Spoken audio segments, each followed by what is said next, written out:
So, I need your help in deciding an opinion on NSL Covert Facility because, I obviously want to do what the players want the best, right? And that is on the topic of the Epsilon 11 standard rifle. As you can see, I'm in my little debug zone with all of our special weaponry in the game. We've got our test models from Metahuman, which I don't know if we'll use them or not. We've got our doors that don't work very well because they're bugged. And overall, just here's another thing that, before we get into the main topic, I want to go over this. Test weapons. These are weapons that don't quite fit in right now with the current kind of gameplay loop and design of Covert Facility. And I still want to find a way to include them because they all support weapon mods and they could be pretty fun, well, with the sole exception of the heavy impact, but because they all support mods, I thought it would actually be kind of fun and entertaining to use them in the game. But I'm not really sure where to put them.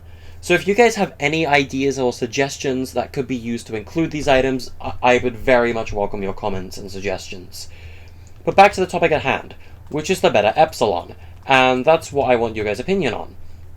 So all of these weapons in my inventory all have the same mods applied, just so that they have the same kind of consistency between them. So first of all is the tactical. Now, let's go over their raw stats first of all. The tactical AR has a damage of 23 and a fire rate of 7, which is the lowest of all of the rifles in my inventory right now. It does have a magazine size of 13.9, which is higher than that of the combat, and has the fastest reload out of all the ARs in my inventory. This is our current choice for the Epsilon 11. Now, it does have the softest sound out of all the ARs in my inventory, and because of that, it's not quite as fierce as some people would like. Now, the combat, on the other hand, does also do the same damage of 23, but it does have a higher fire rate of 8.8. This is a problem, and I'll get into why in a minute. The magazine size is 35, so it's got slightly less ammo than that of the tactical, and it's also got a longer reload. Now, this weapon does have a slightly more fierce firepower, which makes it a little more threatening, and overall is just, how it is. So, both of these have a foregrip. Overall, I believe the combat does still have higher recoil than the tactical does, meaning the tactical is a lot more accurate. It's more of a precision rifle. Now, the main difference here between these two as well is visually. So, the tactical is the closest looking to the Epsilon we have in Fortnite, and it's got the hammer kind of reload at the back, where you have to pull back on this lever, hammer, whatever you want to call it. And it's definitely the closest looking to the Epsilon 11 standard rifle. Whereas the combat, on the other hand, looks a little less. Obviously, we're not going directly for SCP, so it doesn't matter too much. But visually, it is reloaded with a bolt on the side. And you can also see this a lot more when you're firing, as when you're firing this weapon, you can see the bolt kick back and forth as well. So, there is one more point I would like to make as well, that being the Warforged. The Warforged is the LMG class weapon of the NSL team. It is held exclusively by the NSL Elite Commander. Now, damage-wise, the Warforged does a lot more. It does 28, being much better than the other two ARs. The problem here is its fire rate. The combat has a higher rate of fire than the LMG of the NSL team, which isn't great, but, I mean, what can you do, The magazine size is amazing on the Warforged. The reason it's the LMG weapon of the NSL team is because its magazine size with a drum mag is 45, being the highest drum mag magazine capacity out of any AR in the game. And its reload time is also the longest out of all of these, like an LMG should be. Now, that obviously poses a problem that the combat might be a better weapon than the NSL's best weapon, which is a little concerning. Now, there is another point I would like to make, a very important point, mind you, and that is the ammo type. Now, the tactical uses light ammo, whereas the combat uses medium. And this is very important for immersion, and I'll explain why. if you look at all of the NSL weapons so far, we have the combat pistol, which is our version of the the Com 15, the Ranger pistol, which is our Com 18, the Hyper, which is our guard gun. We've got the Thunderburst, which is our cadet gun. The Warforged is obviously the LMG. The Tactical is our Epsilon.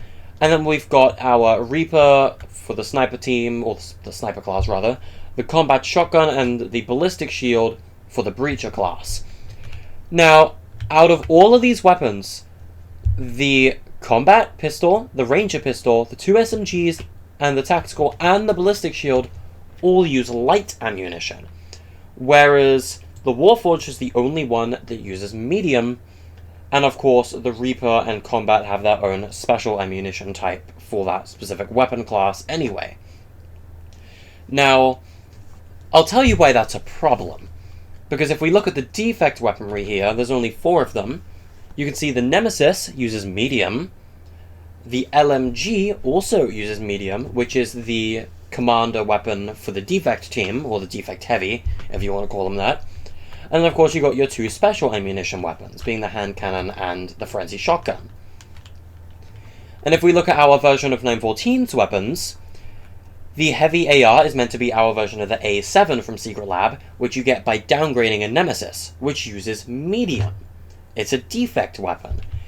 And the machine SMG is created with a combat pistol, our version of a Com 45, which again uses light ammo because it's an NSL weapon. The special weapons don't really count because, you know, they're special grade, so they're kind of special weapons. They're like our micros, our particle disruptors, that kind of stuff. So I'll tell you why this is important.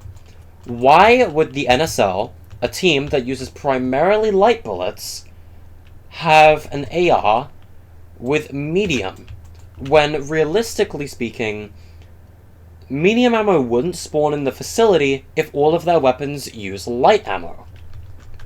Because medium ammo is more so a defect ammunition type. So with that in mind, like, it makes sense for the Warforged to have it, because of course the Warforged is a special weapon. It doesn't really spawn in the facility. It only spawns on the commander, or you can only create it with our version of 914, C54. So because of that, the Warforged is kind of an exception to this rule. But every other NSL weapon uses light ammo.